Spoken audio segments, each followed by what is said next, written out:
Prise 1. Bienvenue à La Quête, le podcast scientifique et ludique guidé par la perpétuelle recherche de performance sportive. On est content de partager ça avec vous. Merci d'être là. Frank, Mike. bonjour. Salut mon gars. Ça va? Hier, on a tourné l'épisode sur la fréquence cardiaque. Et là, on se rend compte que la FC, évidemment, est reliée à toute forme de puissance dans un sport. Aujourd'hui, on parle de wattage pour le vélo. Je pense qu'on va pouvoir faire plein de ponts entre ce qu'on a fait hier sur la FC, sur les zones d'entraînement cardiaque et également tout ce qui est zones d'entraînement au niveau de la puissance. Parle-moi de watts. Qu'est-ce que c'est? Comment on l'applique? Ouais.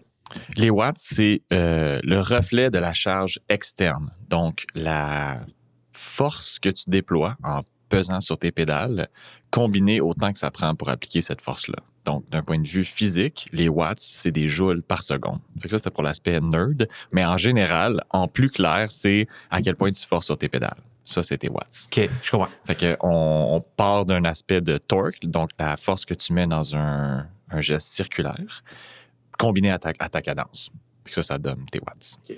Fait que c'est le reflet d'à quel point l'exercice est difficile, à quel point tu forces, à quel point tu te donnes dans la tâche, tout simplement. Si je veux utiliser les watts dans mes entraînements, il y a le FTP. Ouais. Il y a la PMA, il y a plein de trucs. Ouais. Qu'est-ce qui est le mieux à utiliser? Est-ce qu'on utilise un peu de tout? Grosse question pour commencer. Oui. Je vais essayer de faire ça un petit peu en petite famille, mais généralement, quand on calcule nos watts, c'est pour savoir à quel point on travaille fort, soit sur une échelle de 1 à 10, mettons de perception d'effort, ouais, soit en termes de test progressif à l'effort, comme on a parlé dans l'épisode sur l'AFC. Donc, par exemple, que tu fais un test qui t'amène à l'échec, mais là, tu as ta puissance à VO2. Donc, tu peux avoir tes reflets de zone verte, jaune, rouge, mais en termes de wattage et non pas juste en termes de FC. Et l'objectif, c'est de faire le pont entre le wattage pour ta FC associée. Donc, tu vas mettre les deux ensemble pour suivre ton entraînement quand tu es sur la route ou quand tu es sur Zwift, sur ton trainer. Ce qui est plus précis qu'avoir juste tes zones cardiaques, par exemple. Entre autres, pour deux raisons. La première, c'est que ton wattage est un peu plus indépendant de ton état du jour. Donc, si par exemple, tu es plus fatigué et ta FC a moins tendance à monter, mais que tu sors les mêmes watts, tu peux te rassurer un peu. Tu peux aussi te rassurer sur le fait que tu pousses, je sais pas, là, 240 watts, tu as le vent de face, ta FC est à 160, puis tu es comme, mon Dieu, je vais à 22 km/h, quelle vie de merde. Exact. Donc là, tu peux cross-reference, tu peux mettre en relation les données de FC puis tes données de wattage. Okay. Donc, en termes de système de zones, qu'on parle de 3 zones, 5 zones, 7 zones à vélo. On va explorer ça dans une seconde. Mais tu as parlé de FTP, puis j'aimerais commencer là avec toi parce que c'est ce que les gens qui sont sur Zwift connaissent le plus. Donc, ta FTP, c'est un peu ta valeur en tant que cycliste. Là, je mets des gros guillemets là-dessus, là. Mais généralement, les gens vont dire c'est quoi ta FTP pour avoir une idée de à quel point quelqu'un est bon d'un point de vue aérobie. Comme tu vas dire à quelqu'un combien tu benches, ça te donne juste une idée de son éthique d'entraînement. T'sais. Fait que ta FTP, c'est ta meilleure puissance moyenne développée sur 20 minutes que tu vas ensuite ramener sur 1 heure avec un facteur de conversion. La plupart des gens vont prendre la valeur que tu as obtenue en 20 minutes, appliquer un facteur de correction de 95% pour avoir ta durée en 1 heure. Mais les gens qui font ça se mentent à eux-mêmes. La performance que tu pourrais faire sur 1 heure par rapport à ton 20 minutes est bien plus faible que 5%. Souvent, c'est 10%, 12%, 13%. Puis, en préparant l'épisode, je suis allé voir des facteurs de performance des élites, là, des pros du World Tour, puis il y avait tout le scale de leur performance. Là. 1 seconde, 5 secondes, 1 minute, 30 minutes. Tu as plein de facteurs de performance, puis c'est super intéressant parce que c'est divisé en quartiles. Fait que le premier quart de performance du World Tour versus le dernier quart de performance, il y a quand même une grosse différence. Mais que tu sois le plus poche du World Tour ou le meilleur du World Tour, tu as à peu près 12-13% de différence entre ton meilleur 20 minutes puis ton meilleur 60 minutes. D'abord, pourquoi les gens prennent le 95%? Ben, parce que ça fait un plus haut résultat. Je sais pas. Mais je pense que il y a certaines études qui ont montré que c'était acceptable, mais ce qu'on voit dans la réalité, c'est peut-être plus proche du 10-12% que du 5%. Tout simplement. Après ça, tu as parlé de PAM. Ouais. PAM, ça veut dire puissance aérobie maximale. Donc, en français, c'est la puissance à laquelle tu vas utiliser toute la capacité de ton système à utiliser l'oxygène, pour faire de l'énergie. Donc, c'est le wattage qui représente 100% de ton système aérobie. Tu peux aller plus loin dans l'effort que ça, mais si tu vas à cette puissance-là, ta puissance de PAM, tu en as pour 5 à 8 minutes avant d'être complètement épuisé. Donc, ça, c'est le temps que tu peux passer à l'intensité de la PAM. Puis après ça, si tu es à une intensité plus basse, tu peux y passer plus de temps. Puis si tu es à une intensité plus haute, bien là, tu vas passer encore moins de temps avant d'atteindre l'épuisement. Donc, la FTP, ce serait l'effort que je peux soutenir all-in pendant 20 minutes, tandis que la PAM, ce serait 5 à 8 minutes. Exactement. Okay. Puis là, la raison pour laquelle on se soucie de ces valeurs-là, c'est pour programmer l'entraînement basé sur ce résultat-là. Donc, les gens vont programmer des intervalles ou vont programmer des entraînements de basse intensité en pourcentage de ton FTP ou en pourcentage de PAM.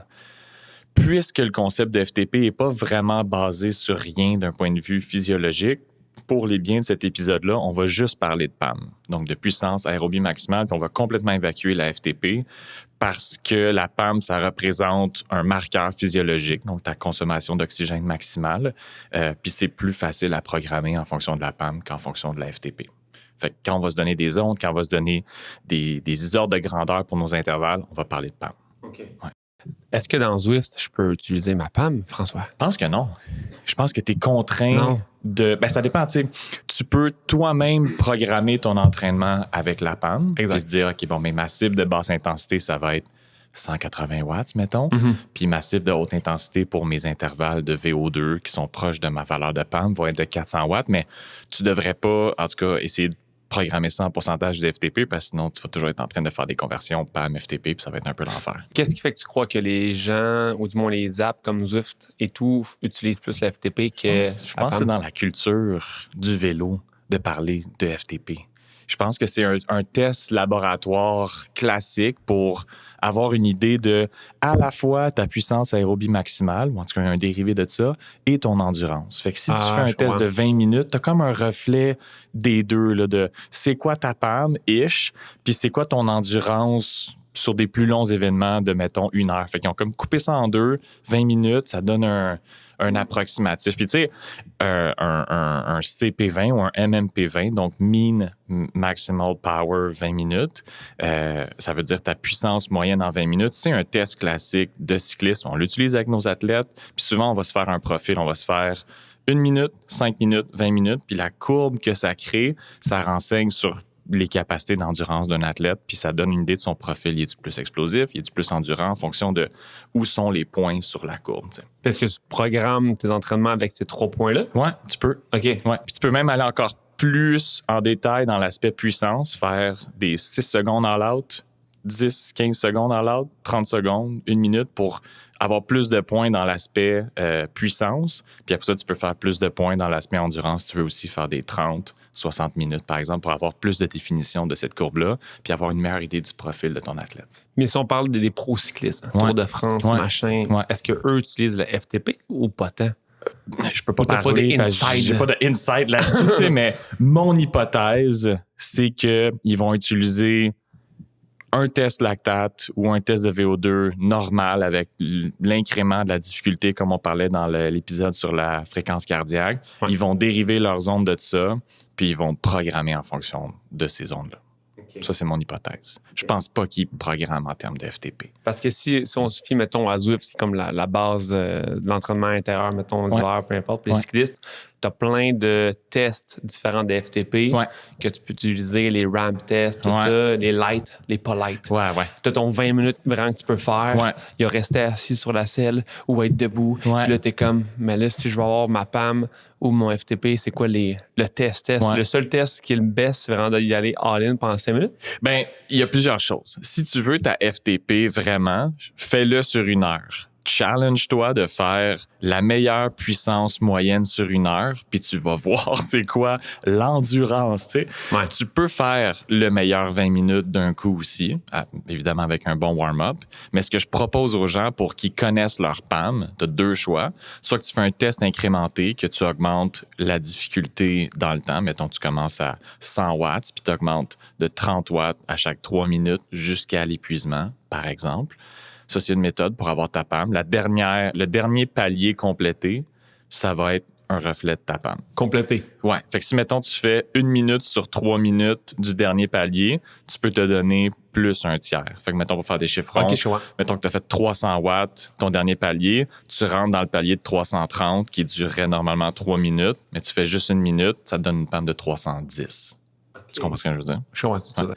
Fait que ça serait une manière. Puis la deuxième manière d'avoir ta PAM, c'est après un bon warm-up, tu vides la tank en 5 minutes. Tu essaies d'avoir la meilleure puissance moyenne sur 5 minutes, puis cette puissance de travail-là, c'est approximativement ta PAM. Donc, ça prend moins de temps que de faire ton ramp-up, mais c'est un petit peu moins précis, ou du moins, plus tu es puissant, plus tu es fort, plus tu vas tricher ton résultat à la hausse. Tandis que si tu fais un RAM test, là, la contribution anaérobique ou de la puissance est un petit peu moins grande. Fait que c'est peut-être un petit peu plus précis. Mais pour quelqu'un qui se rend genre 500 watts, Ouais. le RAM test, il est long. Est-ce que tu le pars Il est quand même long. à 100? Ben non, c'est ça. J'ai donné un chiffron. Okay. Ce que tu veux, c'est que le test dure environ 12 à 18 minutes. Fait que si tu sais que tu vas faire 500, tu as une bonne idée avant de commencer ton test. Là. Ouais, je comprends. Puis tu vas te donner un RAM qui te fait finir à peu près à 500 watts. Ah, OK, je Si, comprends. mettons, tu l'as déjà fait, puis j'ai fait 475, ben là, tu vas t'arranger pour que tu arrives à 475 en 12-15 minutes, mettons. OK. Ouais. Donc là, on a parlé de FTP, Ouais. de PAM. Ouais. Y a-tu d'autres tests qui vaut la peine d'être faits pour pouvoir programmer davantage nos trucs? Il y en a quelques-uns, puis tout dépend de ce que tu veux faire et de tes objectifs. Si tu as des objectifs de très longue distance, Ironman ou grand fond d'eau, tu es correct avec ce qu'on a mentionné pour programmer ton entraînement. Mais si tu es intéressé par des événements plus courts, genre des critériums ou des hill climb, mettons, où est-ce que là, ta puissance aérobie maximale est vraiment importante, tu as 2 autres tests que tu pourrais faire. Le premier test, c'est un test de Wingate, puis les gens qui connaissent ça, quand ils entendent le mot Wingate, ça fait comme un petit frisson de dégoût dans leur corps. Tu t'en souviens, là? C'est tough, man. C'est l'enfer. Si tu le fais comme du monde, il y a une chance sur 2 que tu pukes. À la fin. Mon genre de test. Je veux savoir si je suis un homme. Ouais. Fait que dans le fond, t'es sur un vélo, puis souvent, ça se fait en laboratoire. Là, tu peux pas vraiment faire ça chez vous parce qu'il faut que tu pédales à une cadence donnée avec presque pas de résistance. T'as un countdown, 3, 2, 1, clic, puis à clic, la résistance, elle drop. Puis là, il faut que tu l'accélères le plus fort que tu peux. Puis c'est un all-out sprint de 30 secondes, puis c'est fly and die. Là. Fait que c'est comme l'intensité, puis après ça, tu crashes pendant comme les 15 dernières secondes. Puis souvent, quand tu finis, t'as envie de pleurer dans les bras de ta mère. Là, comme si ça va pas bien du tout. Là, puis ça donne plusieurs informations sur ta puissance anaérobique. Donc, ta capacité à fournir de l'énergie sans dépendre de l'oxygène avec le système glycolytique qu'on a parlé dans l'épisode sur les ondes cardiaques. Et aussi, ça donne de l'information sur ta capacité à sprinter, tout simplement. Ton peak power que tu as enregistré sur le vélo, est-ce qu'il est bon, est-ce qu'il est mauvais, est-ce que ça te permet dans une course ou est-ce que, mettons, tu es dans un critérium puis à ton dernier tour, c'est le temps de sprinter pour la ligne, tu devrais-tu partir très loin ou tu devrais partir très proche du fil d'arrivée en fonction, t'es-tu puissant ou t'es comme endurant de puissance, fait que tu peux le partir de plus loin, fait qu'il y a comme un aspect de stratégie qui peut venir en compte. Ça donne des bonnes idées de profil athlétique, dans le fond. Si tu le combines à d'autres informations. Ouais. Si tu as de l'information sur ton peak power, puis ta puissance moyenne en 30 secondes, puis que tu combines ça avec ta PAM, ton résultat sur 5 minutes, puis peut-être un résultat sur 20 minutes, ben là, tu commences à avoir une bonne idée sur la courbe totale entre la durée puis l'effort pour avoir une idée de est-ce que je devrais pallier à mes faiblesses ou je devrais améliorer mes forces? Parce que c'est un peu ça notre dilemme en tant qu'entraîneur. Est-ce qu'on essaie de patcher pour ce qui manque ou on met kit ou double quasiment sur ce que l'athlète fait déjà bien, t'sais. Puis il n'y a pas de consensus d'ailleurs dans la science là-dessus. Il y a des papiers qui montrent qu'on répond mieux quand on se fait entraîner en fonction de nos préférences, en fonction de notre profil. Puis il y a des papiers qui montrent qu'on répond moins quand on n'est pas entraîné en fonction de notre profil. T'sais, fait que si, mettons, toi, tu es super puissant, là, 0 endurance, les 1 minute sur Zwift, quand tu fais des intervalles, même des 30-30, tu crains la résistance versus quand c'est le temps de faire des 3 à 5, des 10 minutes, là, c'est l'enfer.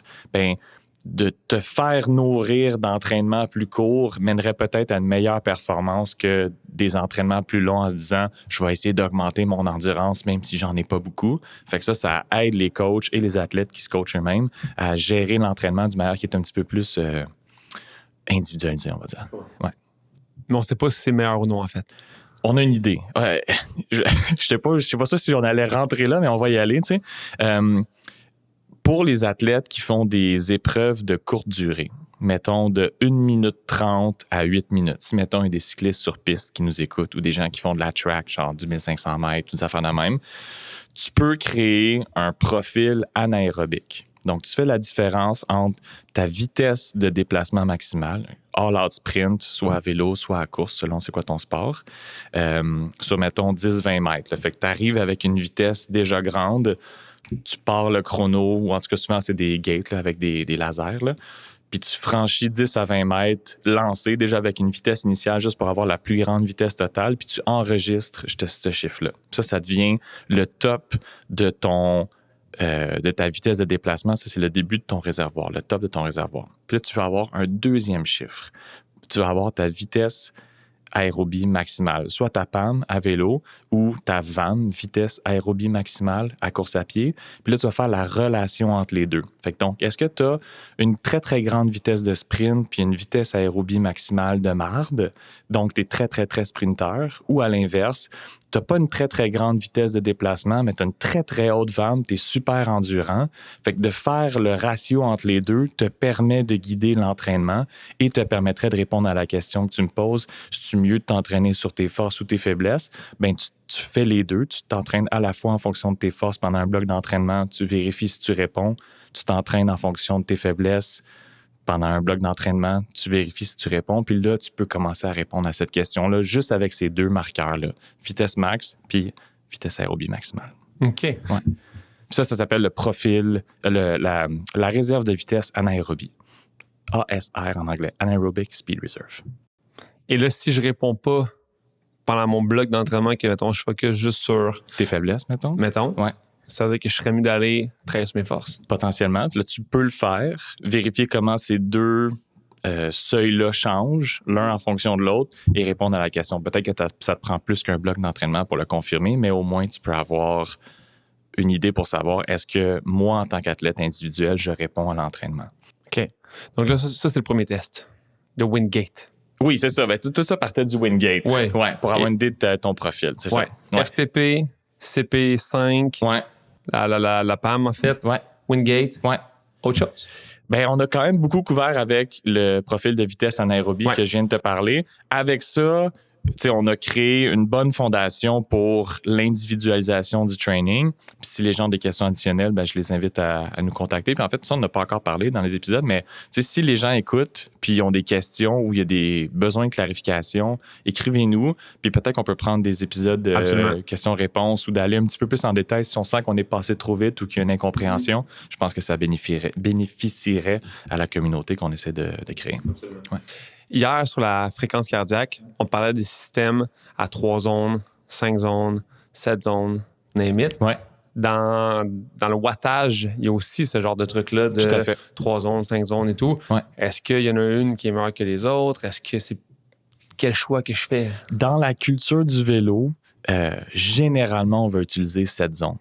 Donc, tu vas avoir zone 1-2 qui sont sous le premier seuil aérobie. Tu vas avoir... Vert, merci. Tu vas avoir la zone 3-4 qui va être la zone jaune entre les deux seuils. Puis ta zone 5, qui est après le deuxième seuil, va être complémentée d'une 6e et d'une 7e zone. Pour mettre en relation le fait que le wattage, il change très vite. Dès que tu te mets à forcer sur tes pédales, pouf, ton wattage, il monte. Et tu peux aller nettement plus loin que ta PAM dans tes intensités d'effort. Donc, bien que d'un point de vue aérobie, tu puisses pas fournir plus d'énergie aérobie que ta PAM, tu peux fournir de l'énergie d'une manière anaérobique et même neuromusculaire à vélo quand tu sprintes. Et donc, c'est pour ça qu'une 6e et une 7e zone existe pour simplement avoir une meilleure compréhension du travail à très, très haute intensité. Est-ce qu'il n'y aurait pas la course à pied? Ce qu'il y aurait un peu moins à la course à pied, sauf si tu fais de la track. puis tu fais des épreuves de vraiment courte durée où est-ce que la vitesse maximale compte. Mais la plupart des coureurs qui nous écoutent font des 5, 10, 21, 42 kilos. Fait que ces zones d'intensité-là sont pas très pertinentes. Et la plupart du temps, quand les gens font de la très haute intensité, c'est pour travailler le VO2. C'est rare que tu vas vraiment faire du sprint quand tu fais du marathon. Je comprends. Fait que, ouais. Puis comment que je peux déterminer mes zones d'entraînement en wattage? Ouais. Tu dois faire le pont entre wattage et autre chose. Soit entre le wattage et le lactate ou le wattage et la FC associée lors d'un test progressif. Tu peux aussi, si tu as fait un test de 5 minutes all-out de PAM, diviser ce résultat-là en plusieurs zones. Fait que je te fais un exemple. Disons que tu as une PAM de 400 watts. 5 à 8 minutes à peu près, tu as fait ton test, ça te donne 400 watts de moyenne. Généralement, ta zone de basse intensité est 50 à 65 % de ce résultat-là. Okay. Ensuite, ta zone jaune va être de, mettons ta zone 3, le début de ta zone jaune va être de 65 à peu près 75. Ta zone 4, la fin de ta zone jaune, va être 75, 85, 90 à peu près, pourcentage de ta PAM. Puis après ça, ta zone 5 va être de 90, 95 à 115 % de ta PAM. Puis après ça, viennent les zones 6 et 7 où est-ce que tu vas aller jusqu'à, mettons, de 115 à 175 % de ta PAM pour la zone 6, puis après ça, plus que 175 % de ta PAM pour la zone 7, où est-ce que là, c'est juste sprint all out, puis on fait juste vide atteinte. Puis en termes de FTP, même si on n'en parle plus, là, ouais. On se dit qu'on n'en parle plus. Non. Fait que tu peux poser la question, si tu veux, pour les gens qui sont encore... Voilà. Ouais. Admettons que je suis sur Zwift, ouais. Je n'ai pas encore fait mon test de PAM. Là. Ouais. C'est-tu un peu le même... C'est pas le même pourcentage? Non, c'est ça, c'est pas le même pourcentage parce que ta PAM va être souvent, mettons, ballpark, à peu près 25 % plus élevé que ta FTP 20 minutes. OK, à peu près. Fait que si, mettons, tu as une PAM de 400, tu as peut-être une FTP de 300. À peu près. Fait que tu peux pas utiliser les mêmes pourcentages. Ouais. Fait que parlons de PAM. OK, parce que c'est juste... C'est mieux. Frank, on n'en parle plus. Voilà. J'ai ramené une fois, je te jure. C'était une trap, c'était un test. On en ramène pas. C'est ça. OK, est-ce que les zones que tu as nommées vont être corrélées parfaitement avec la FC ou non? Définis ta question un petit peu. OK. Je suis entre 50 % et 65 %, mettons, de ma PAM. Ouais. Est-ce que mon cœur va être dans la même zone si je suis en zone 2 en wattage? Est-ce que je suis en zone 2 en FC également? Il faudrait idéalement. Puis c'est là où est-ce que le piège du pourcentage de heart rate max existe. Tout comme parler de FTP, c'est un peu une erreur d'un point de vue physiologique. Parler de pourcentage de FC max, c'est aussi une erreur. Dans l'épisode sur la FC, on mentionne que la fréquence cardiaque de réserve est mieux. Puis pour faire un résumé très rapide, ta fréquence cardiaque maximale moins ta fréquence cardiaque de repos multiplié par ton intensité d'exercice voulu plus ta fréquence cardiaque de repos, c'est ton intensité. Fait que si tu me demandes entre 50 et 75 % c'est quoi ma FC? Bien, on va se dire, tu as 200 de FC max, 40 de FC de repos, tu as une plage de 160, tu veux travailler à 50 % de ta FC, c'est 80, 160 de ton range, divisé en 2, 80 plus 40, fait que tu serais à 120 battements par minute. Sauf que si tu utilises le pourcentage de ta FC max, puis tu as 200 de FC max, tu fais 50 % de ça, tu es à 100, ça marche pas. Donc, il faut que, pour bien répondre à ta question, il faut que tu t'assures de calculer ça en fréquence cardiaque de réserve. Et là, souvent, ça va matcher entre le pourcentage de ta PAM et le pourcentage de ta fréquence cardiaque de réserve. Étant donné que la FC est une valeur qui bouge quand même lentement dans le temps, si je dépasse ma zone 2 en wattage, mettons que mon premier seuil commence à 200, puis là, je m'amuse. 220, 230, relax. Ouais. Puis ma FC va rester quand même similaire pendant quelques secondes, puis je redescends en bas de 200. Puis là, je remonte tranquillos, 220. Le petit tango. Et voilà. Et là, je danse comme ça, je zouk. Ouais. Est-ce que je travaille quand même dans la même zone de wattage? Je sais pas si c'est ma question, c'est pas clair. C'est que des fois, je suis comme... On dirait que mon cœur, il monte pas aussi rapidement que mon wattage le fait. Fait que est-ce que si je me dis je m'entraîne en zone 2 en vélo, mais que je triche un peu, je reviens, je suis quand même en zone 2 dans le fond. Bon, fait qu'il y a 2 éléments là-dedans. Il y a la cinétique du changement entre le wattage et l'AFC et il y a les perturbations pour ton organisme. Fait que je te réponds avec la première partie, le wattage. Le wattage bouge nettement plus vite que ta fréquence cardiaque. Ta fréquence cardiaque peut prendre jusqu'à 1 à 2 minutes pour se stabiliser à la puissance de travail que tu lui imposes. Alors que le wattage change presque instantanément. Tu peux passer de 200 watts à 0 en arrêtant de pédaler, 1 seconde, paf, c'est fait. Donc, dès que tu changes d'intensité de wattage, il faut que tu donnes du temps à ton cœur de s'adapter. Et plus le changement est grand entre où tu étais et où tu es allé, plus tu dois laisser du temps à ton cœur de s'adapter. Si, en faisant le tango entre les zones, tu ne laisses jamais la chance à ton cœur de dépasser le premier seuil, mon hypothèse, c'est que tu vas avoir, d'un point de vue musculaire, les adaptations un peu de la zone jaune, mais que d'un point de vue autonomique, là, donc de ton cœur et ton système nerveux, ça va avoir eu l'effet comme quoi tu es resté sous le premier seuil. Donc, tu es resté en zone verte. Ça, c'est mon hypothèse.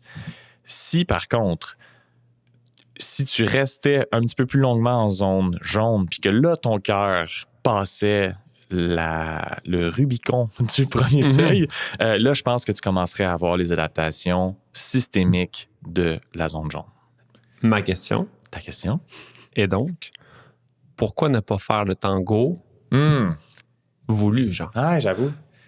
J'avais jamais pensé. Parce que je veux que mes muscles on s'habitue, puis il y a une adaptation musculaire. Et si c'est pas au détriment de tomber après le premier seuil, pourquoi j'irais pas zouker un peu par là-bas, puis revenir, zouker, revenir? Parce que tu te souviens qu'on a parlé que les seuils étaient tranchés au couteau dans notre imaginaire, mais pas pour notre organisme. Donc, d'être juste comme 1% en dessous de ton premier seuil, puis juste 1% en haut de ton premier seuil, pas une grosse différence. Okay, ton corps est à peu près dans le même état physiologique. Par contre, entre le bas de la zone verte puis le haut de la zone jaune, là, on commence à avoir une variété. Donc, je pense que ce tango puis ce zouk-là a vraiment des marginal gains très peu. En tout cas, je pense que les effets sont très petits. Je suis un danseur. C'est pour ça. J'aimerais que tu travailles ton rythme, mais juste peut-être fais-le d'une manière peut-être plus délibérée pour avoir les effets de ton entraînement. Mais si on parle d'intervalle, par exemple, vu qu'en vélo, il y a une demande musculaire vraiment importante que je ressens moins qu'à la course, par exemple. Quand je fais des intervalles en zone 5 en vélo, des fois, mon cœur se rend même pas jusque-là parce que mes muscles font « fuck it ». Ça ne tente plus, Fait que je veux essayer de faire en sorte que mes zones cardiaques matchent avec mes zones de wattage. Oui. Mais plus je vais haut dans ma demande en effort, plus c'est pas en toute à bonne place. Exact. Et plus tes efforts sont courts, moins c'est possible. Donc, si tu fais des 30-30, mettons des 30-60. 30-30, c'est peut-être pas un bon exemple, mais 30-60. Si tu fais 30 secondes d'intensité zone rouge, puis tu redescends 60 secondes zone verte, ça se peut que ton cœur soit au final en zone jaune. Exact. Alors que d'un point de vue musculaire et wattage, t'es allé en zone rouge. D'un point de vue cardiaque, t'as juste zouké autour de vert et jaune. Donc, il faut que tu bâtisses tes entraînements pour être très, très délibéré sur le changement que tu veux créer dans ton corps. Une séance comme celle qu'on décrit où est-ce qu'on passe du temps en zone rouge d'un point de vue wattage, mais seulement en zone verte et jaune d'un point de vue cardiaque, on va avoir beaucoup d'effets locaux, musculaires, de passer du temps à haute intensité, d'accélérer notre bike plusieurs fois à chaque fois qu'on réaccélère pour un 30-60. Mais d'un point de vue systémique, ça ne va pas nous avoir coûté aussi cher. À l'inverse, si on fait des 30-30, où est-ce que je m'en ai tantôt, ou même voir des 30-15, où est-ce que là, tu fais 30 secondes de zone rouge, 15 secondes de zone verte ou probablement de zone blanche parce que tu es juste comme... Là, tu retournes en zone rouge. Là, ton cœur n'a pas vraiment le temps de quitter la zone rouge ou peut-être qu'il descend un peu en zone jaune, mais au final, tu vas passer beaucoup plus de temps en zone rouge d'un point de vue musculaire et cardiaque. Évidemment, la séance va être plus tough à cause de ça, mais si tu modules ton repos d'une manière délibérée, ben là, tu peux avoir les adaptations recherchées. Ça fait du sens. Ouais. Puis quand est-ce que je voudrais avoir plus l'effet musculaire et quand est-ce que je voudrais avoir plus l'effet cardiovasculaire? Ben, Tu comprends ma question? oui, l'aspect musculaire est toujours vrai. Autant à basse, Absolument. moyenne ou haute intensité. Je dirais qu'à haute intensité, en zone rouge ou même en zone 7, puisqu'on parle de vélo, là, c'est parce que tu as des demandes neuromusculaires importantes. Il faut que tu accélères souvent ou vite, si tu es un sprinter, par exemple, sur une équipe cycliste, ou tu sais que tu vas faire beaucoup de cols. Tu vas passer beaucoup de temps d'un point de vue wattage en zone jaune, puis avec la fatigue, peut-être que ça va commencer à drifter vers le orangé, mettons. Où est-ce que là, ça va être de plus en plus difficile. Donc, de se pratiquer à avoir un load musculaire à l'entraînement permet de s'adapter, ou en tout cas d'être préparé à des événements qui vont être très taxants d'un point de vue musculaire. Puis est-ce que de faire des openers serait une bonne stratégie si je veux pouvoir être plus vite en zone rouge? Oui, c'est un très bon point. Puis là, on va en parler davantage dans un entraînement par intervalle, mais bien sûr que tu veux envoyer le signal à ton corps qu'on va faire de la haute intensité. Fait que quand tu parles d'opener, c'est de faire un warm-up où est-ce que l'intensité du warm-up est quand même assez élevée pour préparer tes systèmes aérobie, anaérobie et musculaires à la tâche qui s'en vient. Et généralement, un de mes petits secrets d'entraînement, c'est que je vais front-loader mes premiers intervalles. Fait que, par exemple, même si tu as des 30-30 dans ta séance, je vais demander un 2 à 5 minutes en zone jaune, voire peut-être rouge à mes athlètes, avec un petit temps de récupération, puis après ça, on va rentrer dans les 30-30, mais quand je dis temps de récupération, c'est minimal. C'est 30 à 60 secondes pour que le système aérobie et le système cardiaque restent élevé de l'opener, puis qu'après ça, on rentre dans nos 30-30 pour pas qu'on ait à faire 4-5 blocs de 30-30, puis que là, ton cœur, il augmente petit à petit pour qu'après 8 minutes, on est finalement en zone rouge d'un point de vue cardiaque. Ouais. Fait que c'est une manière de manipuler les entraînements par intervalle pour être plus rapidement en zone payante, on va dire. Super. Tantôt, on n'a pas parlé, mais le wattage a une corrélation super importante avec le poids du corps, là, on s'entend? Oui. Je dois dire oui. Super. C'est pas une question. C'est juste une affirmation. Laisse-moi aller un petit peu plus loin. Ouais.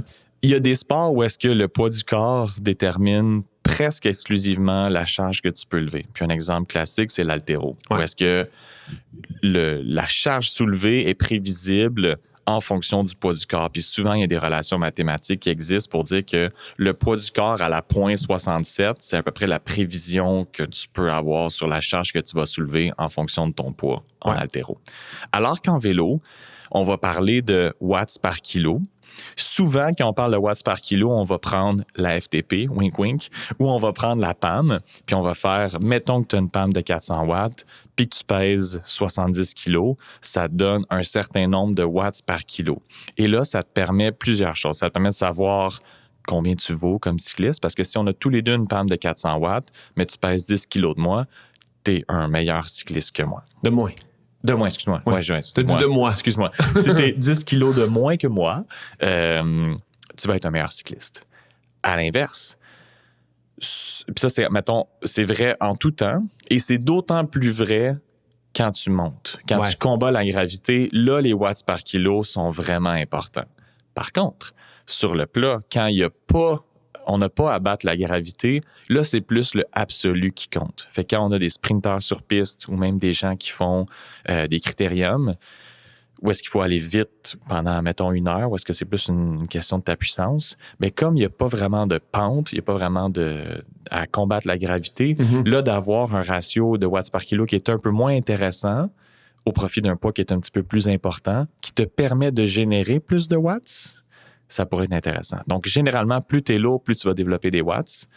Puis là, après ça, ce que tu veux faire, c'est trouver une espèce d'équilibre entre la quantité de watts que tu peux pousser et le poids du corps que tu traînes puis qui te ralentit. D'où la différence, mettons, de corps entre des gens qui font le Tour de France, qui sont petits, très petits, et des gens qui font justement le Tour des Carrés ou peu importe ce que c'est genre. C'est des dingues, là, puis ils sont huge. Là. C'est quasiment genre des athlètes de bobsleigh.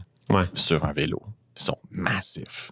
Parce qu'ils sont puissants, sont forts, sont explosifs. Puis le watts par kilo n'est pas vraiment important, c'est plus le watts au final. T'sais. Puis si on parle de cyclisme, disons dans un Ironman, qui est quand même dans un parcours qui est flat, Ouais. Est-ce que, vu que la distance est très longue, le poids corporel compte un peu plus ou non?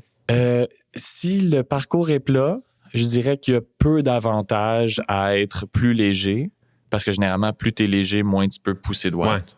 Mais généralement, plus tu es petit, plus ton air frontal est faible. Donc, le drag, la résistance à l'air que tu vas offrir va être plus petite. Donc, être plus petit sur un Ironman, ça, c'est une question de fit aussi rendu là, mais c'est aussi une question de composition corporelle. Il y aurait un intérêt à être petit pour avoir moins de drag. OK. Ça serait une raison. Mais sinon, pour le reste, je dirais que être un petit peu plus lourd pour un terrain plat, c'est correct. OK.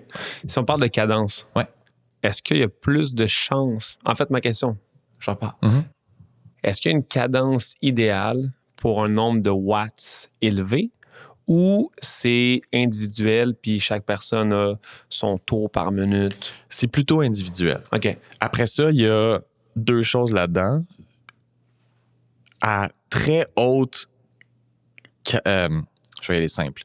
Quand la résistance est très élevée, quand le wattage que tu dois produire est très, très important, la préférence individuelle apparaît un petit peu plus.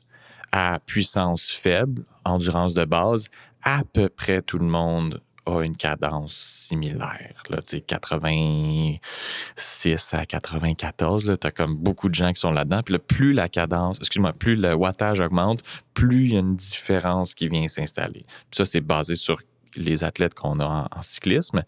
Puis, la capacité à sprinter aussi change en fonction de si tu es assis ou si tu es debout. Ouais. Mais ça ne change pas autant que tu penses non plus. Puis il y a juste c'est comme une grosse relation en U inversée, comme une petite montagne, une petite dune là, entre la cadence et la puissance. Ça fait un pic au milieu puis ça redescend de l'autre bord. Fait qu'à cadence très, très, très, très, très, très, très élevée, tu peux pas produire autant de watts. À cadence moyenne, tu peux en produire un maximum. Puis à cadence très, très, très, très faible, tu peux pas produire autant de watts parce que tu te souviens que la relation mathématique que je t'ai donnée en début d'épisode, c'était le torque, la force rotative multipliée par la cadence. Fait que si ta cadence est très, très faible, le multiplicateur n'est pas très grand. Puis à l'inverse, si ta cadence est très, très, très élevée, ben, tu n'as pas beaucoup de temps pour fournir de la force. Donc, la force que tu génères est plus faible. Ça fait que le wattage, au final, est plus bas. Donc, à haute intensité, si je veux produire un maximum de wattage, je suis quand même mieux d'aller vers un 95, 100 qu'un 60. Oui. Ouais. Puis juste d'un point de vue métabolique, là, ça va brûler moins là, à 90 qu'à 60. Puis ça, tout ça, c'est intéressant, je trouve, d'un point de vue physique parce que tu peux calculer combien plus cher que ça te coûte d'être à 90, d'être à 60 plutôt que d'être à 90. S'il faut que tu fournisses le même wattage en ayant 30 révolutions par minute de moins, ça te demande d'avoir 33% plus de force. Je crois que la relation est quasi linéaire. Tu comprends ce que je veux dire? Non. Mettons, on va faire des unités de force. Puis je sais pas si j'ai tort d'un point de vue physique, là, mais juste d'un point de vue perceptuel, c'est comme ça.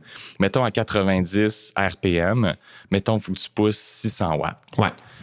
Ça veut dire que tu prends, mettons, ton 600 watts, tu le divises par 90, puis ça donne à peu près la force par coup de pédale. OK, je comprends. Tu comprends ce que je veux dire? Ouais, je comprends. Puis donc, après ça, si tu tombes à 60 RPM, chaque coup de pédale va te coûter nettement plus cher. Après ça, je suis pas exactement sûr de la relation. Là. C'est peut-être pas un calcul aussi simple, mais d'un point de vue imagé, c'est comme ça que je te l'expliquerais. Où est-ce qu'il faut que tu as moins de coups de pédale pour générer la même force. Fait que ça te coûte plus cher à chaque coup de pédale. Okay. Tout simplement.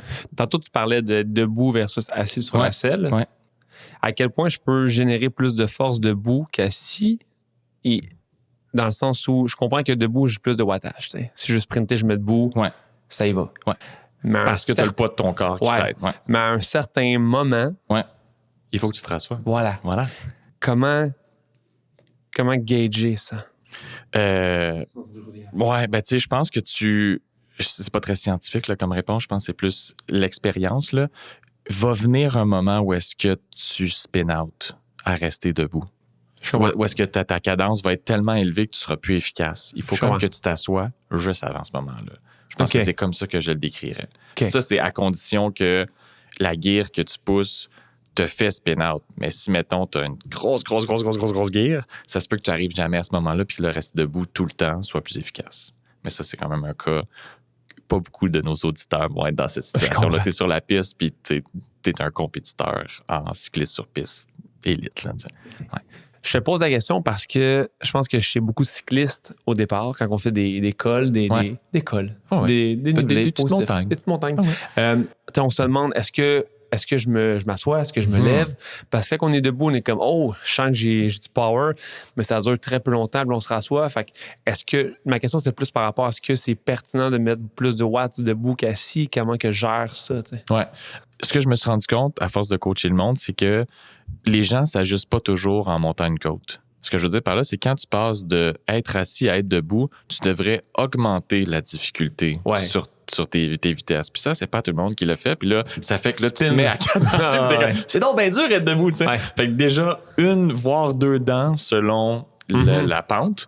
Fait que ça, c'est le premier truc. Deuxième truc, c'est, règle générale, ça nous coûte plus cher d'un point de vue physique, là, la totalité de notre système, à être debout qu'à être assis. Parce que tu impliques les membres supérieurs tout d'un coup. Voilà. Si tu as juste tes petites mains relax ton guidon, gros de ton sang puis ton effort passe dans tes jambes, tandis que si tu te mets en danseuse, puis là, tu te mets à... Tout ton corps embarque en plus. Exactement. Fait que donc, le coût énergétique augmente pour, oui, un wattage qui augmente, mais ça vient avec une perception d'effort souvent qui est un petit peu plus élevée. Mais chaque coup de pédale étant un petit peu plus lent, parce que ta cadence baisse généralement quand tu es debout, ça fait que tu utilises des fibres que tu n'étais pas en train d'utiliser en étant assis. Tu comprends ce que je veux dire? Oui, je comprends. Fait que en te levant, viens chercher un petit peu plus de fibres rapides, explosives, fortes, parce que là, tu as plus de temps pour produire de la force, donc tu as plus de temps pour recruter les fibres. Et donc, ça fait un petit peu changement d'un point de vue physiologique. Ça fait, j'utilise des muscles qui sont un petit peu plus frais, genre. Mais voilà, fait que c'est juste un coût-bénéfice entre donc, le fait de se lever. Donc, il y a une pertinence, en fait, de se lever, de se rasseoir. Ouais. OK. Ouais. Puis tu peux le gérer dans ton effort aussi. Tu sais, si tu as un regard sur ta FC puis tes watts, tu peux te pacer un peu pour être sûr de ne pas défoncer ta FC ou défoncer ton wattage si tu es debout ou tu es assis, par exemple. Aussi à noter que si on monte de 2 dents pour se lever, et que là, le col n'est pas terminé. Quand on se rassoit, qu'est-ce qu'on fait? On descend. Mais aussi, point d'expérience, attendez que la gear aille changer avant de se lever. Parce que là, ça va faire des clac-clac dans ton système. Fait que, truc à la maison. Super. Si on parle d'événements de vélo, là, puis je veux essayer d'estimer à quel wattage je veux être dans mon événement, y a-tu des règles de base face à la PAM? Pas au FTP. Non. Au FTP, on s'en fout. Face à la PAM, que je peux me dire, OK, si je fais 3 heures d'event, c'est tel pourcentage de ma PAM. Si je fais 6 heures, peu importe. Est-ce que je peux calculer un peu ça ou non? Tu peux un peu avec la relation qu'on expliquait en début d'épisode. Tu te souviens, je t'ai fait comme une espèce de relation hyperbolique où est-ce que 1 minute, tu as une très, très haute puissance. 5 minutes, c'est un petit peu plus faible. 20 minutes, c'est pas mal plus bas. Puis là, ça fait comme une espèce de glissoire. Là, comme... Ben, plus c'est long... Je recommence. Dans les parties longues de 20-30 minutes à 4 heures, il y a une très faible différence de wattage qui existe. OK. Comme l'AFC, en fait. Comme l'AFC, exactement. Ben, l'AFC, ça va être le pace dans ce cas-ci, par rapport à l'AFC. La courbe dont tu parles, l'AFC est la même chose. Oui, un peu. Oui, l'AFC max que tu peux tolérer pour cette durée-là. Oui, tout à fait. Tout à fait. Ouais. Super. Je suis un bon étudiant. Là. T'écoutes, j'adore. OK, mais est-ce qu'il y aurait un pourcentage? Ben, ça dépend. Mettons, tu sais, d'un point de vue Ironman, mettons. Ouais. Souvent, on va viser à peu près au plus 75% de ta PAM. OK. Fait que ça, c'est genre... Sur un 180 cas de vélo. Ouais. Ça, c'est au plus, là. Puis souvent, ça se peut que ce soit plus 65 que 75. T'sais. Ça dépend de quel genre de cycliste. As-tu un profil très endurant ou tu as un profil très puissant? Tu sais, quand on parlait en début d'épisode de l'individualisation, c'est pas juste pour la prescription d'efforts, c'est aussi pour comment gérer ton pace de course.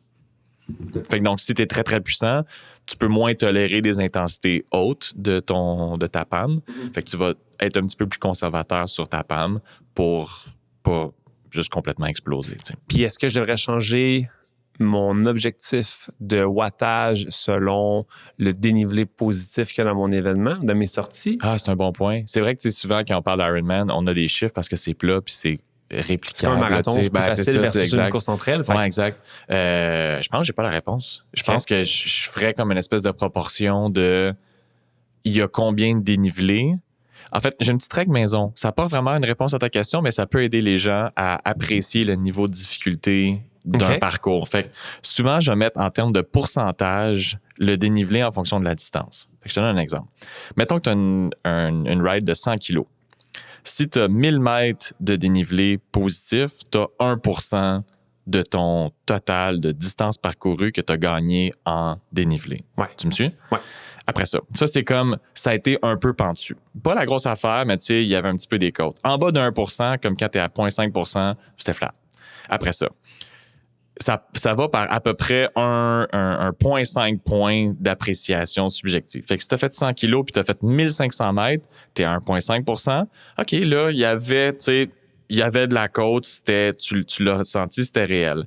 Tu as fait 100 kilos, 2000 mètres de dénivelé, là, 2%, tu commences à dire, il y avait de la côte, j'ai fait des cols, puis 2,5, 3%, là, c'est comme genre, t'as juste fait des cols. T'as monté, descendu, remonté, descendu, that's it. C'est plus genre vélo de montagne rendu là. Fait de se dire, OK, c'est quoi mon event? C'est quoi la durée? C'est quoi la distance de mon événement? C'est quoi le dénivelé positif? Tu mets ça en relation, ça te donne 0,5 à, mettons, 3%. Puis là, ça te permet de gager, c'est-tu très, très pentu? C'est-tu un peu pentu? Puis ça te permet peut-être de doser ton effort ou est-ce que tu sais que ta puissance moyenne va être un petit peu plus élevée pour les événements où est-ce qu'il y a beaucoup de dénivelé, mais il faut que tu sois prudent parce que il faut pas que tu brûles trop de cartouches à passer par-dessus chacun de ces cols-là. Fait que d'avoir une zone de puissance pour quand tu as des segments sur le plat, puis d'avoir des objectifs de puissance pour quand tu es en train de monter des côtes, je pense que ça serait la meilleure approche. OK. Ouais. C'est facile de parler de puissance quand on est sur un trainer intérieur. Dans tes yeux que c'est là que tu allais. C'est pas une capsule technotech de GNC. Ouais. Quoique, ça serait le fun d'avoir des stocks gratuits. On essaie un capteur, yes sir. Un jour. Mais fait, sur des vélos de route, il y a plein de systèmes de capteurs, les pédales, les cranks, les arms, les two arms, everything. Est-ce qu'il y en a un qui est meilleur que l'autre? Il y a même gauche-droite. Ouais. Moi, sur mon bike, j'ai juste gauche. OK, ça, j'allais dire, t'as gauche-droite, toi, t'es non, t'es fou. J'ai une gauche x2. Oui. Tu sais, ça donne la moyenne. Ouais. Ça vaut-tu la peine d'avoir vraiment les deux capteurs sur chaque côté? Les meilleurs power meters sont ceux qui prennent en compte le pédalier au complet ou les deux côtés des pédales. Fait que si tu prends juste ton bras de pédalier à gauche, qui est le modèle le plus accessible, il y a une bonne reliability, il y a une bonne fidélité par rapport à lui-même. Par contre, si on venait à interchanger nos systèmes, mettons que je prends ton bras de pédalier à gauche, puis je te donne le mien, puis on le change, là, ça se peut que les données soient différentes. Ah ouais? Ouais. Fait que souvent, c'est pas pire par rapport à lui-même. D'une fois à l'autre, ça va être relativement constant, puis à basse intensité, il va avoir une certaine marge d'erreur, puis à haute intensité, il va avoir une certaine marge d'erreur qui va être propre à cela, tu sais. Puis en fonction de la gamme ou du modèle, ça va être acceptable, mettons, pour le commun des mortels. Puis après ça, si tu as besoin de plus précis, d'aller chercher le deux côtés ou le pédalier, ça aide. Ça coûte plus cher parce que tu as plus de mesures. Mais tu peux aussi regarder la fréquence d'échantillonnage. La plupart des power meters vont échantillonner au mieux à 1 donnée par seconde. Puis ça, c'est comme, donc, si, mettons, tu es à 60 de cadence, ça va prendre une mesure à chaque coup de pédale. C'est ça. Fait que souvent, tu vas avoir une mesure à chaque 1,2-3 coups de pédale si tu es à 90 RPM, tu comprends? Puis pour aller à 2 Hertz, donc 2 échantillonnages par seconde, là, ça coûte vraiment cher. Fait que juste passer de 1 à 2, tu doubles, triples ton prix d'un système complet. Là. Je pense que les SRM que les athlètes utilisent, c'est comme 3000$. Versus un bras de pédalier, c'est 450$. Mais à haute intensité, comme eux ils le font, ça vaut la peine. Oui, tandis que quand ta zone 2 est à 180 watts, c'est pas grave. Là. Fait que si on change de pédale ensemble, on a les deux un système de pédale. Pareil. Ben, si on a des pédales, c'est déjà moins pire que si on a des bras de pédalier. Ah ouais? Puis si je prends mon bras de pédalier versus mon taxe à la maison. Ouais, là, c'est ça. Fait que ça, c'est vraiment un très bon point. Ce que j'invite les gens à faire, c'est de comparer les deux mesures entre elles pour savoir laquelle tu prends. Puis, y a-t-il une différence entre ton taxe puis ton power meter une fois que tu es à l'extérieur? Fait que, mettons, tu fais toute ta saison d'hiver sur un trainer qui te surestime de 10% ta puissance.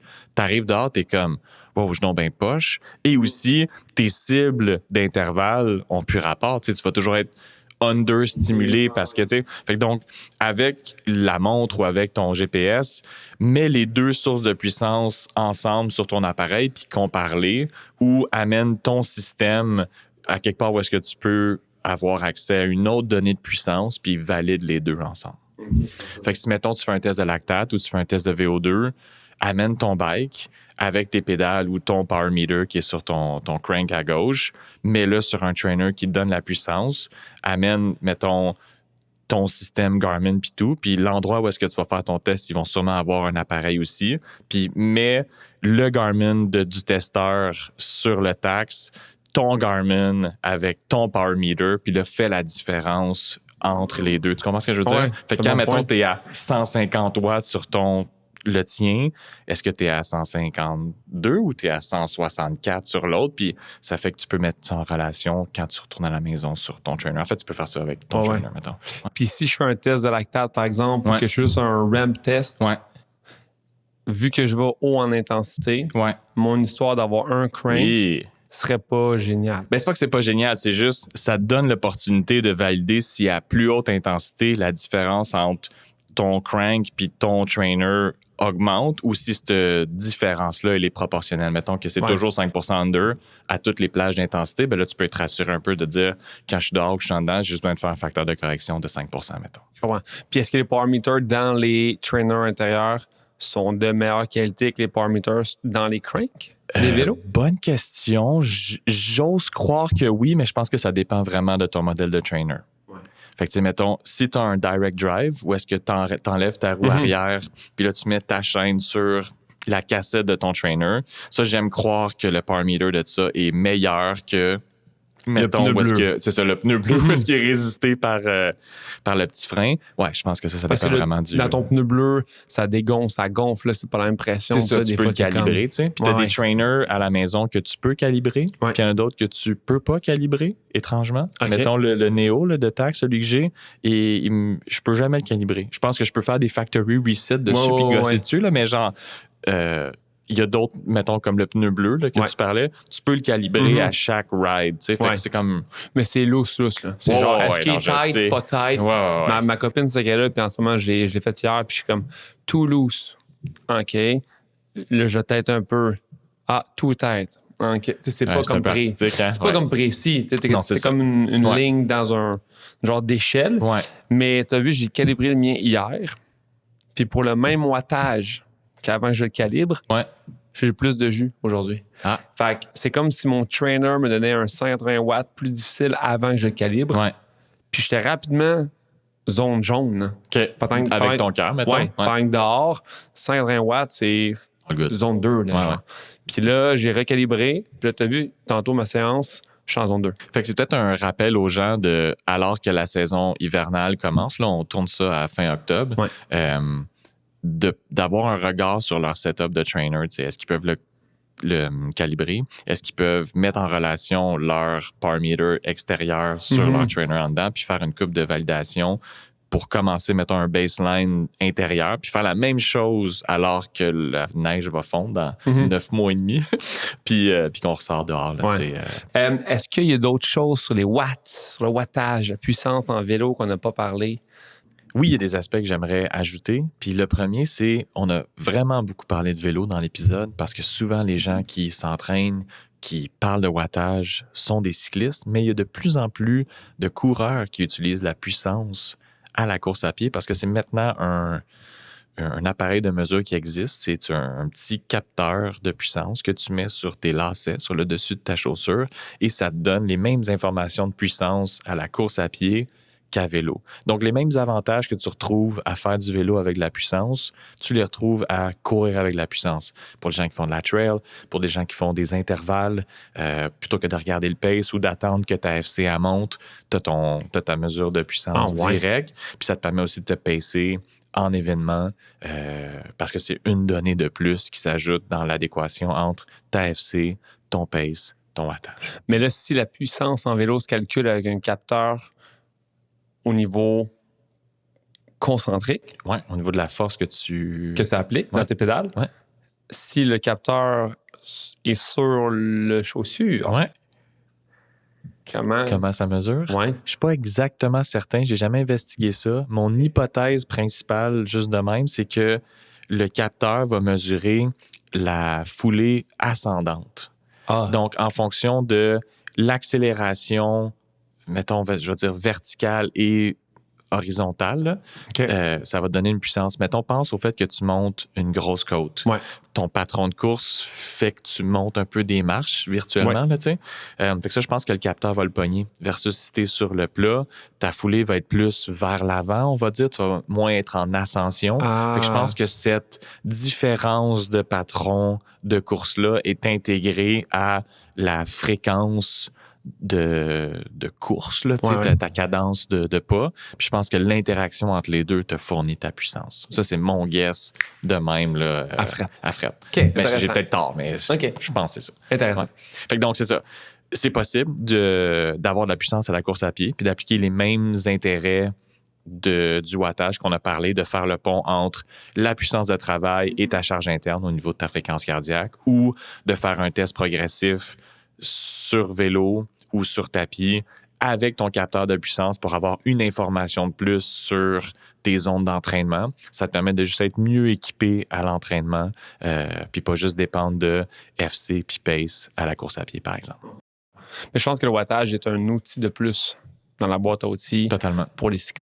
Ouais. D'avoir juste AFC, c'est une chose, mais d'avoir une donnée, surtout en vélo en plus, tellement d'aspects ambiants qui peuvent venir réduire ton kilomètre-heure que tu fais en moyenne, le vent, les cols, etc. Les pelotons, tu roules-tu en groupe ou tu roules tout seul? Ouais. C'est ça. Ouais. Fait que je pense que le wattage serait important d'investir dans un capteur sur un vélo. T'sais. Ouais, si tu es sérieux sur ton entraînement de cyclisme, c'est sûr que tu veux avoir ton wattage parce que, on a parlé que le wattage bougeait plus vite que ta FC, mais ça te permet de juste être en meilleure compréhension de ce qui se passe dans ton corps et probablement d'optimiser ton entraînement pour avoir des informations sur les deux plans, FC puis wattage. Exact. Puis tu es en mesure de te dire, OK, même si ma FC est haute, ça s'explique par mon wattage, ou à l'inverse, ma FC est basse, mais je comprends pourquoi, parce que je fais la relation entre le wattage puis ma vitesse, par exemple.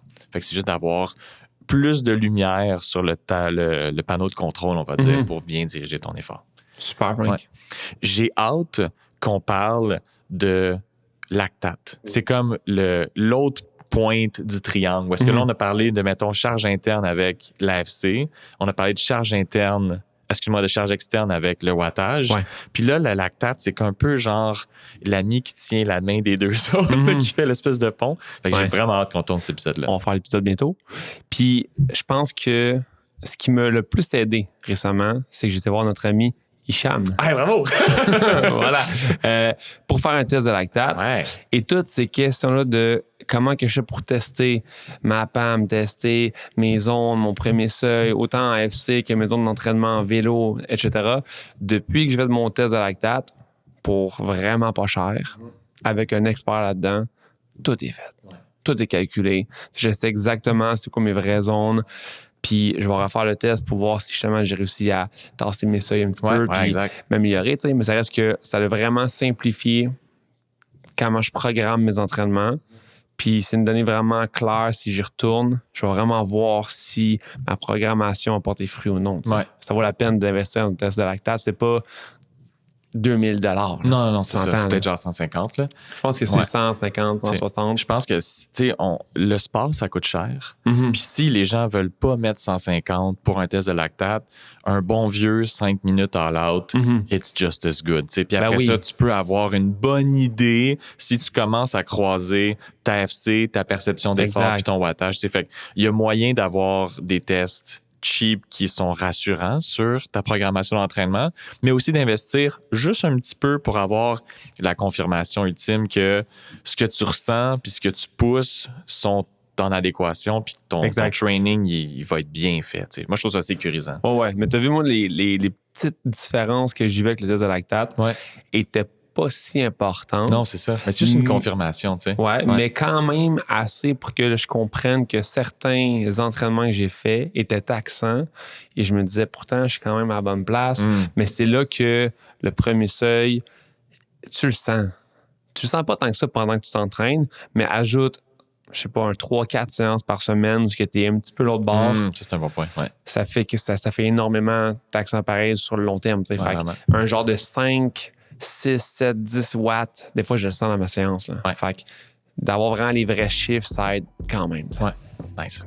Cool. C'était le fun, Frank. Yeah, merci, Thank you, Mike. mon chum. Merci d'avoir été là avec nous. Pour toute question, désir d'approfondissement ou même pour des demandes spéciales, écrivez-nous. Pour nous joindre, vous pouvez nous écrire par la poste, mais l'idéal, ce serait via notre page Instagram La Quête Podcast. D'ici là, bon entraînement!